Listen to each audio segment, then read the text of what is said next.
తెలంగాణ రాష్ట్ర సాధన కోసం తెలంగాణ సమాజమంతా సమాయమత్తం అవుతున్నటువంటి సందర్భంలో ఒక న్యాయవాదిగా అప్పటికే మంచి ప్రాక్టీస్ ఉన్నటువంటి నేను తెలంగాణ ఉద్యమంలోకి ఎందుకు రావాలని కోరుకుంటున్నాము అనే అనేక సందర్భాల్లో ఆలోచించుకున్నప్పుడు మా సహచర న్యాయవాదులు అనేక మంది కూడా ఒక మాట చెప్పేవాళ్ళు. అప్పుడు నేను పాత మెదక్ జిల్లా కేంద్రమైనటువంటి సంగారెడ్డిలో అడ్వకేట్గా ప్రాక్టీస్ చేసేవాడిని. అడ్వకేట్గా ప్రాక్టీస్ చేస్తున్నటువంటి మా సంగారెడ్డి కోర్టులో ఎప్పుడన్నా కోర్టులో హాజరయ్యని పిలుస్తారు. ఈ మధ్యలో సంజయ్ గారు నేనంతా రెగ్యులర్గా కోర్టుకు పోతా ఉంటాం. మీలో కూడా చాలా మంది కోర్టుకు వచ్చి ఉంటారు. బండి సంజయ్ గారు హాజరయ్యని పిలిచేటువంటి బంట్రోత్ ఉద్యోగం కూడా మా సంగారెడ్డిలో, శ్రీకాకుళంలో, విజయవాడలో, విజయనగరంలో వచ్చి చేస్తుంటే ఆఖరికి గేటు కాడ నిల్చొని పేరు వెలిచే 10వ తరగతి ఫెయిల్ అయిన ఉద్యోగం కూడా తెలంగాణకి ఇవ్వడం కష్టమవుతుందని చెప్పి ఆలోచించి దేశ స్వాతంత్ర సంగ్రామం తర్వాత తెలంగాణ ఉద్యమంలో న్యాయవాదులం అనేక మంది నల్ల కోట్లు వేసుకొని రోడ్లెక్కినాం. అట్లా రఘునందన్ రావు కూడా ఏప్రిల్ 27, 2001 జలదృశ్యం నాటి నుంచి తెలంగాణ ఉద్యమంలో పాలు పంచుకున్నాను. తెలంగాణ ఉద్యమ రథసారథిగా మెదక్ జిల్లా పార్టీ ప్రెసిడెంట్గా ఒక 4 టెన్యూర్లు పనిచేస్తే మాకు వచ్చిన గిఫ్ట్ ఏంటంటే 79 పోలీస్ కేసులు, 9 రైలు రోకో కేసులు, 8 SC ST కేసులు. ఇది మా 14 సంవత్సరాల తెలంగాణ ఉద్యమ ప్రస్థానం మాకు ఇచ్చినటువంటి గొప్ప బిరుదు. తెలంగాణ రాష్ట్ర ఆకాంక్ష కోసం అనేక మంది అమరులైనరు, అనేక మంది పోరాడినరు. ఆంధ్ర ప్రాంతం నుంచి వచ్చి మా న్యాయ వ్యవస్థ లోపల అన్యాయంగా నౌకరీలు చేస్తున్నటువంటి అనేక మంది జడ్జిలకు వ్యతిరేకంగా న్యాయవాదులం అందరం కూడా మేము గొంతెత్తినాం.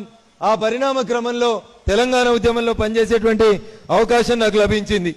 చాలా కాలం తెలంగాణ ఉద్యమంలో పనిచేసినప్పుడు చాలా సందర్భాల లోపల క్లయింట్స్ అడిగేవాళ్ళు, రంగన్న ఎందుకు వచ్చినావు తెలంగాణకి?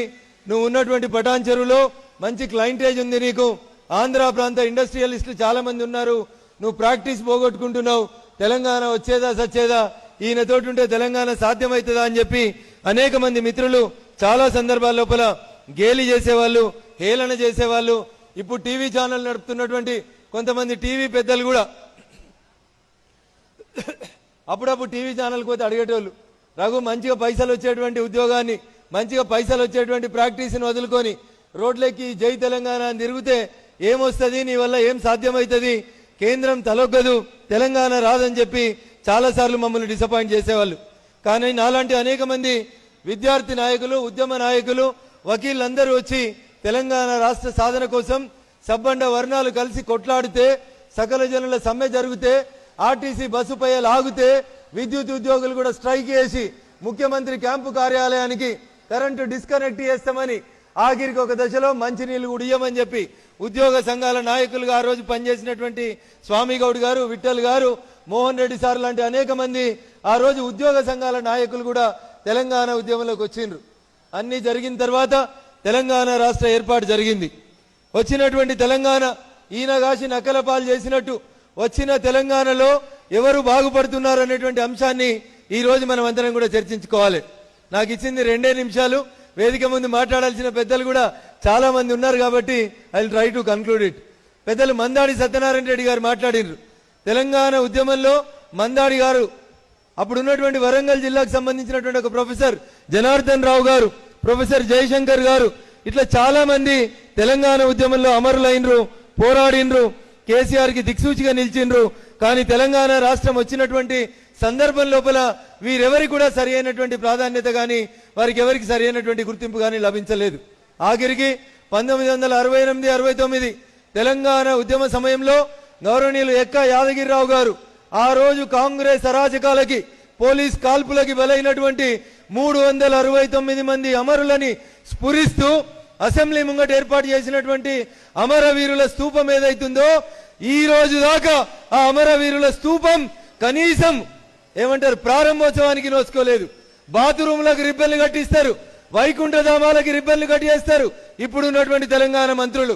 కానీ తెలంగాణ ఉద్యమానికి పునాదిగా ఉండి ఎవరు అసెంబ్లీకి అడుగు పెట్టాలన్నా మొదట అమరవీరుల స్తూపానికి పూలమాల సమర్పించకుండా పోయినటువంటి 1969 ఉద్యమకారులకు సంబంధించినటువంటి ఆ స్తూపాన్ని తెలంగాణ వచ్చిన 8 ఏళ్లకి ఆంధ్రోని ఎట్లాగో ఓపెన్ చేయలే, ఆంధ్రోనికి ఎట్లాగో చిత్తశుద్ధి లేదు, పోరాట స్ఫూర్తి ఇష్టం లేదు.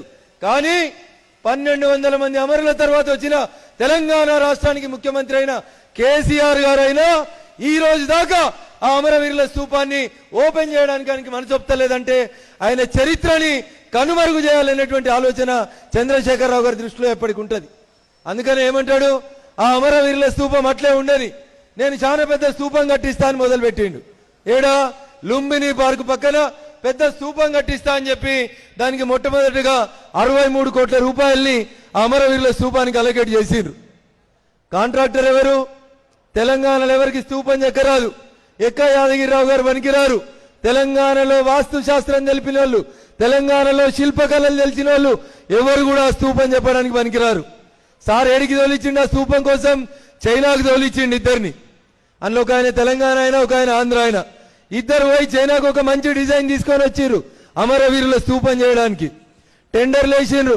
ఆ పటేల్కి చెప్పిండు, బాగా కష్టపడ్డావు నారాయణ రెడ్డి, చైనా దాకా పోయొచ్చినావు, ఈ స్తూపం కూడా నువ్వే పూర్తి చేస్తే బాగుంటది అని చెప్పిండు. ఈ స్తూప నిర్మాణాన్ని R&B విభాగానికి అప్పగిచ్చిర్రు. ఆ మంత్రి ఒకరోజు ఇద్దరిని పిలిచిండు. ఎవరిని? చైనాకు వచ్చిన ఇద్దరిని పిలిచిండు. ఒక ఆయన తెలంగాణ ఆయన, ఇంకొక ఆయన ఆంధ్ర ఆయన. ఇద్దరిని పిలిచి స్తూపం టెండర్లు వేద్దామనుకుంటున్నా, ఏం చేద్దామని డిస్కస్ చేసిండు. తెలంగాణ ఆయన ఆవేశపడి ఉన్నది లేదంతా చెప్పిండు.